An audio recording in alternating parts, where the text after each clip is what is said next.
Okay, so here's where I want to jump off, and we've been in this series called Why the Pain, and if you're just picking up with us, that's okay too, because I think that we can catch you up rather quickly. But I think a good way to start is just to ask and get us thinking about, have you noticed just how well dialed in your ability to tell stories really is? Like, not ones that you verbalize, I mean to yourself, in your head. Like, you've never been published and you've not won any prizes, but if you could just get the stories that you craft inside your head on paper, you would win some prizes and have some film. Have you noticed that ability? Like, for better and for worse, that you can take loosely connected facts and make an airtight case against just about anybody? Have you noticed that you can take these ideas that may or may not have any basis in reality and tell these awesome stories? Again, this is, I think, a good thing and a bad. I was listening to a podcast recently where the woman who was interviewing this individual, the individual actually said, she made the suggestion that we all have creative ability. And the woman doing the interviewing said, I don't feel creative at all. And the person being interviewed said, well, do you worry? And she said, uh-huh. And she said, that's the skill. Like, we all have this ability to tell ourselves story, and it shows up in some really negative ways. Like, some of our deepest wedges relationally, some of our most bitter moments in relationships, it's because of this capacity, right? Because you create these conversations and you rehearse them so much that your side of the deal is airtight and they don't even have a case. And if you could just verbalize it like that, like they're done. They would just be begging you for mercy. It's why enemies are easiest when we don't actually talk to them, right? Because this thing happens in our head. It strikes me that many of our addictions, say something like pornography, it's predicated upon this skill. Fantasy, affairs, all of these things, it's tied to our ability to tell ourselves story. But you know what else is? Every kid who goes off to college, every person who starts a business, everybody who goes to work for a not-for-profit or starts something, it's all storytelling. We have these designs, these things we're going to do, and long before they're at all connected to reality, we can create these stories. Every time a baby comes out of the chute, there's these stories that we're telling, right, about how I'll be the perfect dad and no one will ever be a dad like me again, and like I won't make any of the mistakes my dad made, and then you have your second kid, and that draft goes into the fire pit. Every wedding, there's lots and lots of people, not just the bride and the groom, that they're telling stories, which is why we have things like Bridezilla at weddings, because we have competing stories that are bumping into each other. And some of those stories are decades old, and suddenly there's rivals. And to be fair, it's been a long time since I've dealt with Bridezilla, but mother-in-lawzilla is a little bit more common, just to be fair. Not always, though. We tell stories. And here's the question that I would like to ask is, what are the stories you tell yourself about pain? Because as we've been trying to curate this conversation about pain and suffering and God and how do these things go together and how do they not go together, it strikes me that one of the ways we could have started this is just to say, like, how do you tell yourselves, what are the stories about pain that you tell yourself? Like, what are your expectations for it? It strikes me as someone who deals with anxiety that part of what I've realized for the last 10 years or so is that a big piece of that puzzle is that I have this expectation that if you do life the right way, you can avoid pain. That I think part of our cultural assumption is that you're doing life best when it's most pain-free. That so many of our advancements, and again, they're great things, but it's all about securing this life for us that's free of any kinds of suffering. And we can tell stories about this that unravel that. In fact, my family, we've been starting to mess around a little bit with mountain biking, and I literally woke up in the middle of the night last night, and I had crafted in my sleep this brilliant story about all the reasons why I shouldn't mountain bike, because I had this close call with one of my boys yesterday, and I almost went over the handlebars on the most rudimentary, elementary little move. And by the time I woke up, I had this whole story about being a paraplegic and how bad that would be and why I shouldn't mountain bike anymore. It's storytelling ability. And it's all based upon the assumption, in many ways, it feels to me like that really the goal is to get to 90 fully intact and having never experienced pain. And I wonder if sometimes circumstances challenge us to go like, is that the goal? How do you talk to yourself about pain? What do you tell yourself about pain? And then there's this question, what are the stories you tell yourself about God in pain? I think this is the bigger piece that we've been exploring is what are the stories about God and pain? Is the story that if you do life with God correctly, you avoid pain? Does that explain the zaps? I don't know if you grew up with this theology, but I don't think it was given to me. I think I constructed it, though I'm sure there's always those other things that we take for granted that inform me. But I look back and I have these fuzzy memories as a kid where I would do something wrong, and my motivation for not doing that again was something rather disconnected from that. In the hours or days later, something bad would happen, and my brain told me, see, that was God zapping me. And it occurs to me that maybe part of what Paul and Jesus are talking about in the New Testament when they say things like perfect love drives out fear, maybe part of some of Jesus' pushback on religion is that we have to ask some hard questions of if we do the right thing, but really our only motivation is to avoid our own pain. I mean, do we even get credit for that? Does that even matter? Is God a God of the zap? The one who just hovers on high and waits to catch you and gives you pain when you do the wrong thing? It seems to me that there's a very fine line that moves through Christian tradition and theology and God conversation. And on one side of this very fine line is a God who orchestrates. Is the story you tell yourself about pain one in which God orchestrates pain to accomplish his purposes? And everything from September 11th to tragedy to any number of other things, the loss of job, is a God who uses, not who uses pain, but who creates pain to accomplish his ends.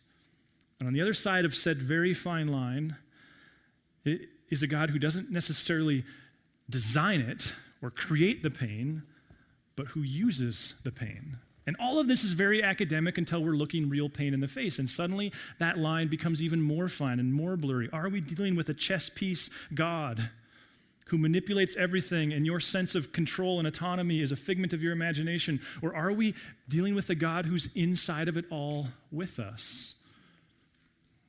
I had a friend approach me early in this conversation and say, I don't have issue with a God who allows pain. My issue is anytime I experience pain, the assumption I make is I deserve it. I mean, is God a God of the smite?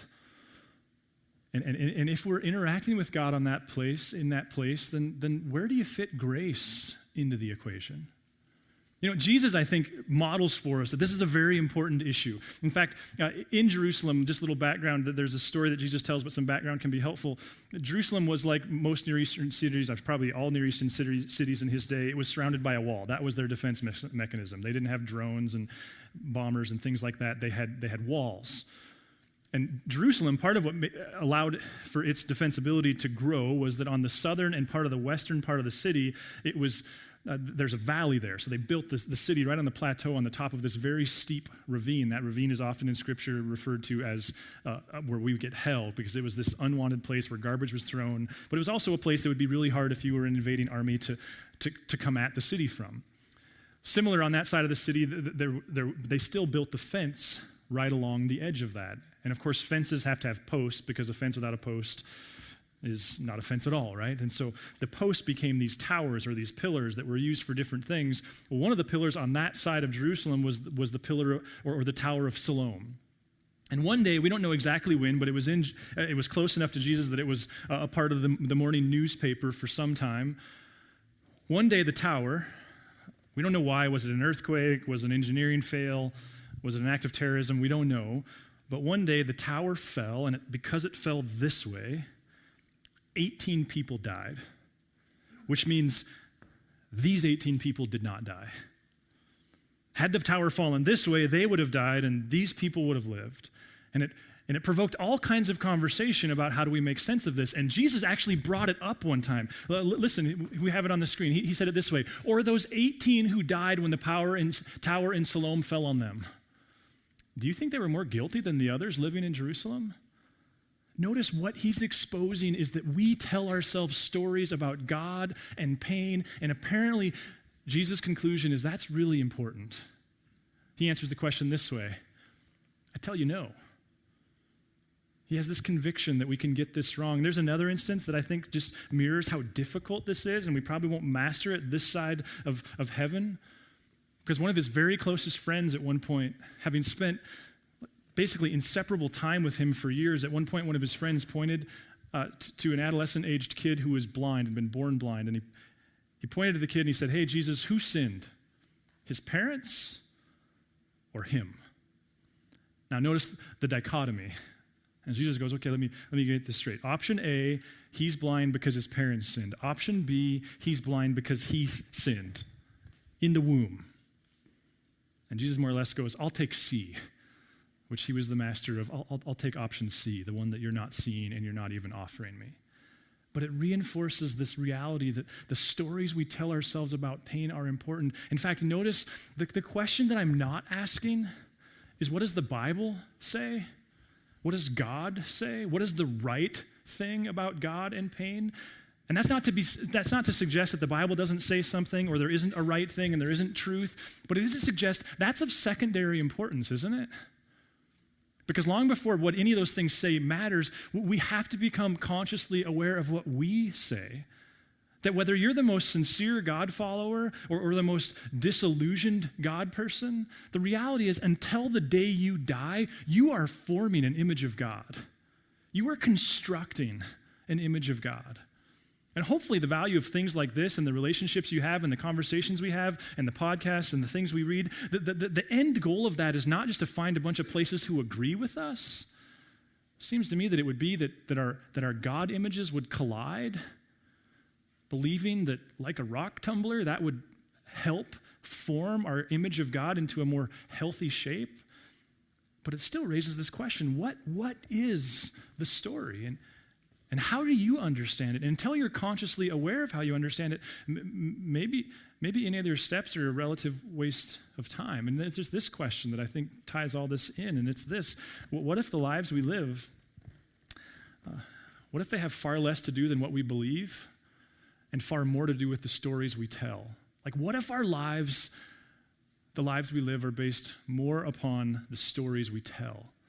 Not the ideas we believe. Because here's this thing that happens. It's happening right now. It happened this summer.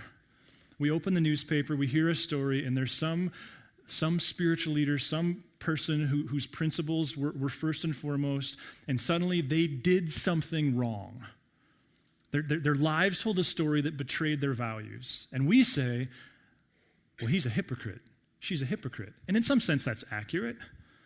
But what if what it really points out is that we can believe things and have that make very little impact on the lives that we live? Like, what if the stories we tell are far more important than the principles that we believe? There's an irony, isn't there, that the man in the Bible who, other than Jesus, is celebrated as the wisest person to ever live, Solomon, who wrote all these proverbs and all these isms and all these quotes and all these ideas, his life was a wreck. Why? Well, what if the stories that we value and we tell, what if they're of supreme importance? I had this play itself out for me this week. I've been realizing for a while, but it all kind of culminated this week where, so I grew up in Billings and lived there till I was 30.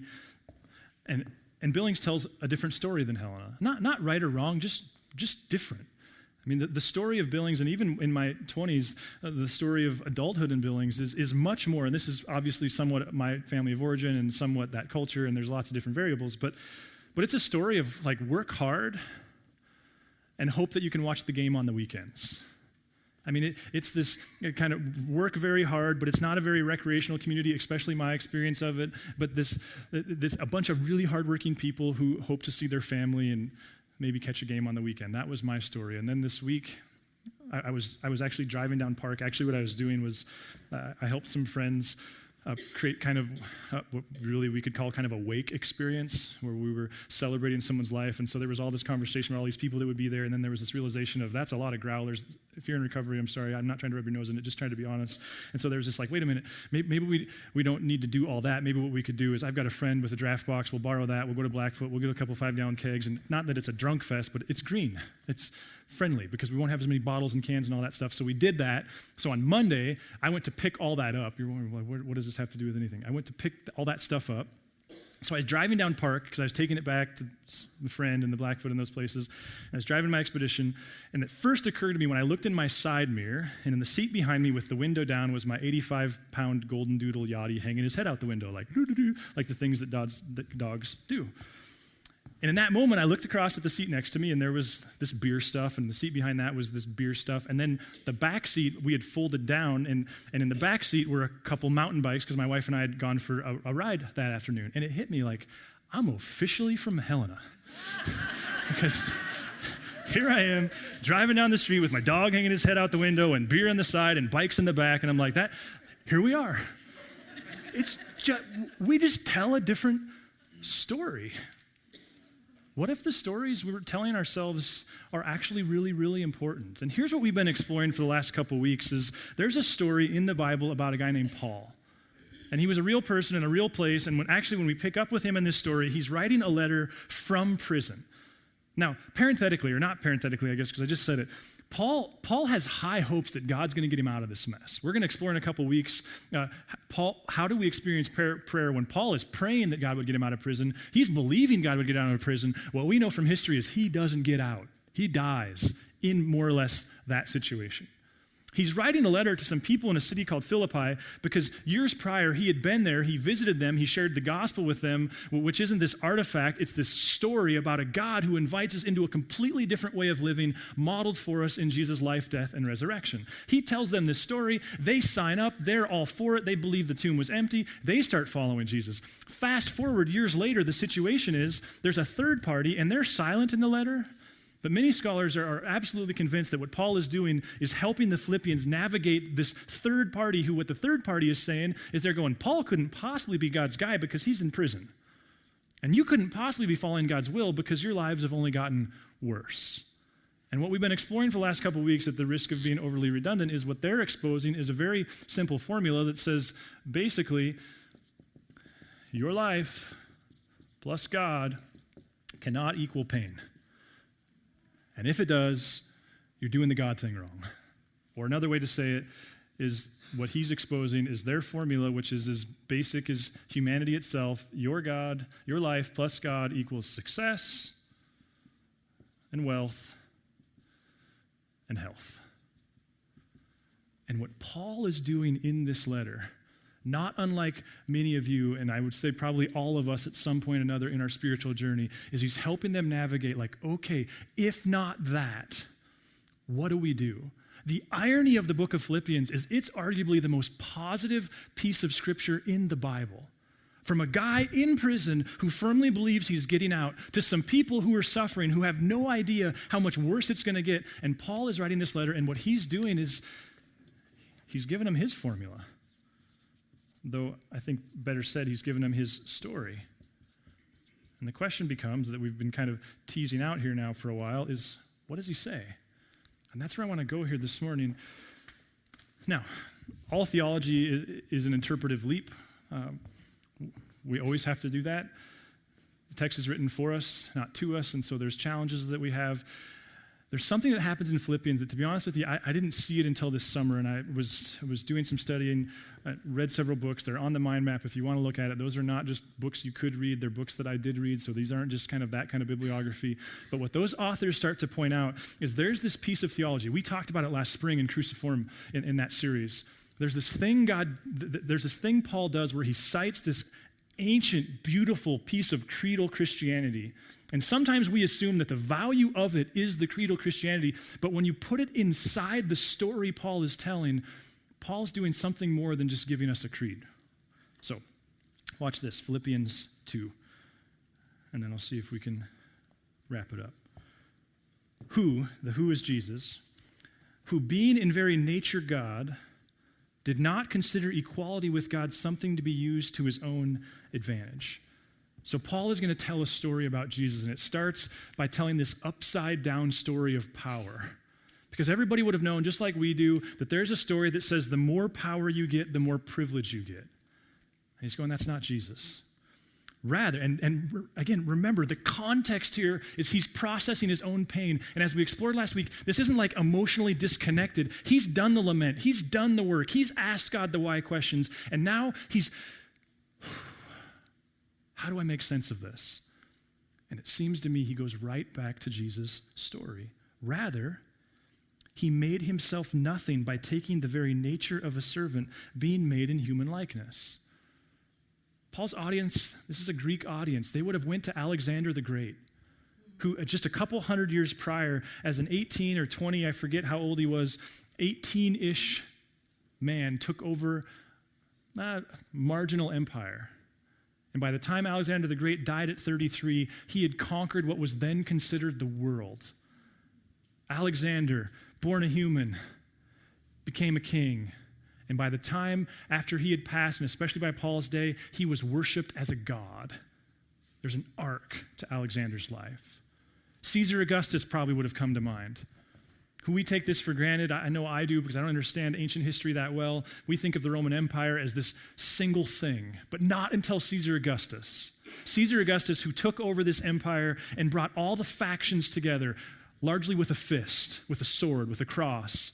Caesar Augustus, who took over the Roman Empire, and by the time he died, had unified it. And by Jesus' day, one of the great challenges of the New Testament people is they're dealing with, do we have to bow down and worship those statues of Caesar Augustus? Caesar Augustus, a man who becomes an emperor, who becomes a god. And Paul goes, whoa, wait a minute. Jesus, who is God, becomes a man. Verse 8, and being found in appearance as a man, he humbled himself by becoming obedient to death, even death on a cross. Did you know that even today, one of the great struggles Muslims have with the Christian understanding of Jesus is God can't suffer. It's not possible. And Paul's trying to make sense of his own suffering, and he goes, wait a minute. I see a pattern here. Jesus was born God. He became a man, and he died. He suffered, not just any kind of death. He was crucified. We explored last Easter. Crucifixion wasn't just for anybody. It was for non-Roman citizens, people who were less than human. It was reserved for the worst of the worst. That's Jesus' story. And then he keeps going. Therefore, God exalted him to the highest place and gave him the name that is above every name.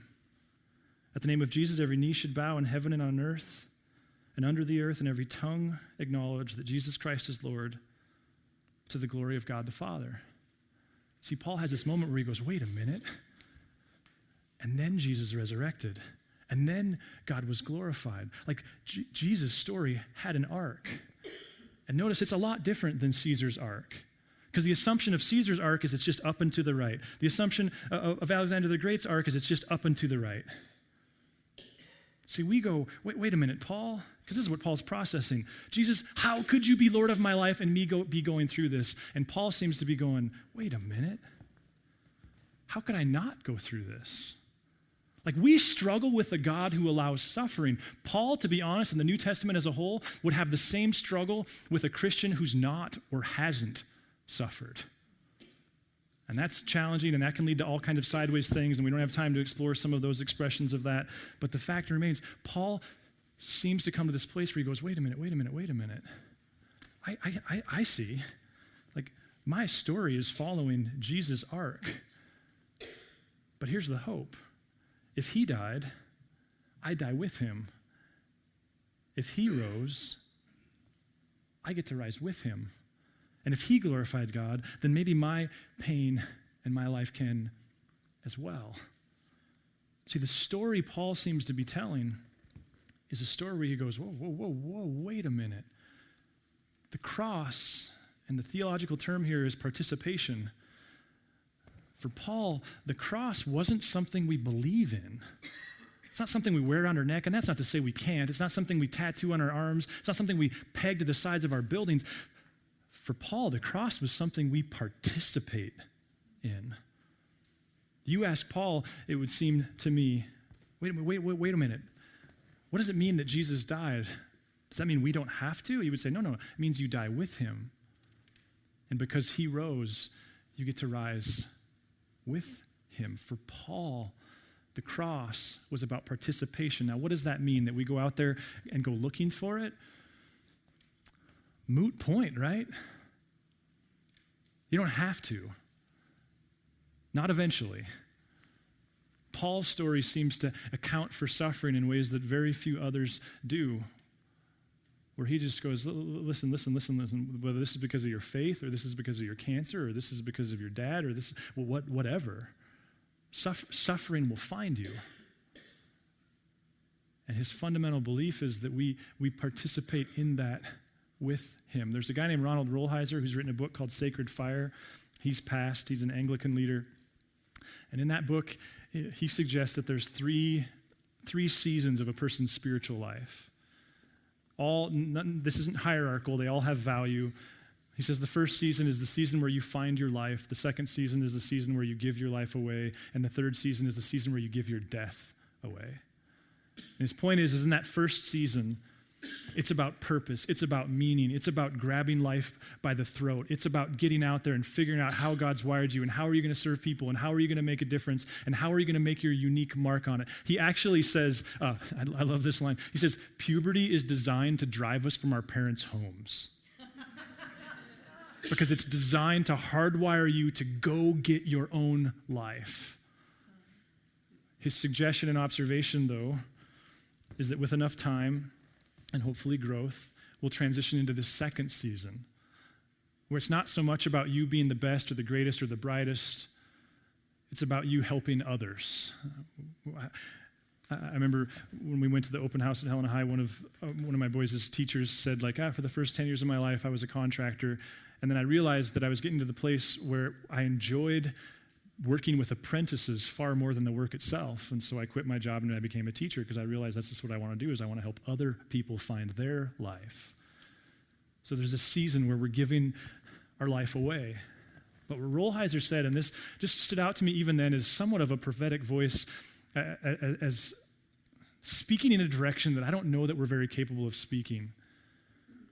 He said there's this third season and it's called giving your death away.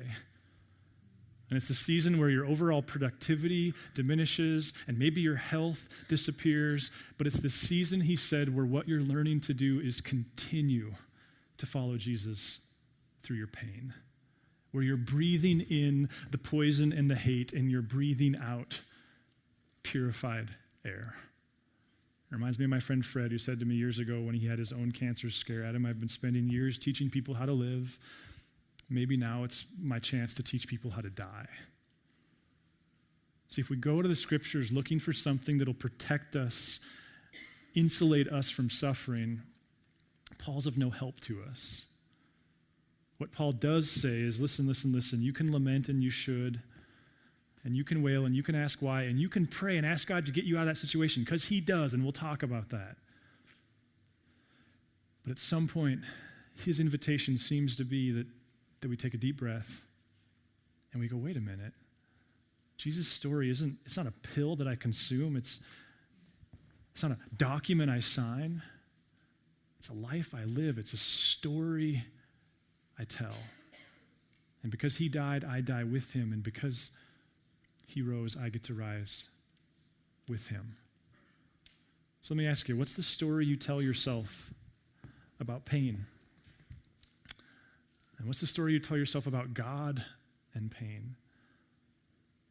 And could it be that it's really, really important that we understand what stories we tell ourselves about life and pain and suffering, because those, far more than our theology and our proverbs, will drive the lives that we live? What if our world doesn't need more people who can make claims on God? What if it needs is more people who can tell Jesus' story despite the circumstances around them? Jesus, thanks, God, that we can say a lot of things about you, but we can't say you didn't experience it. And so we thank you for Jesus and that experience. And God, we thank you for the 2,000-year-old Jesus hope that we also get to rise with. We love you, God. Amen. If you would like to engage further with Narrate Church, you can find contact information online, www.narratechurch.org. We would love to hear from you.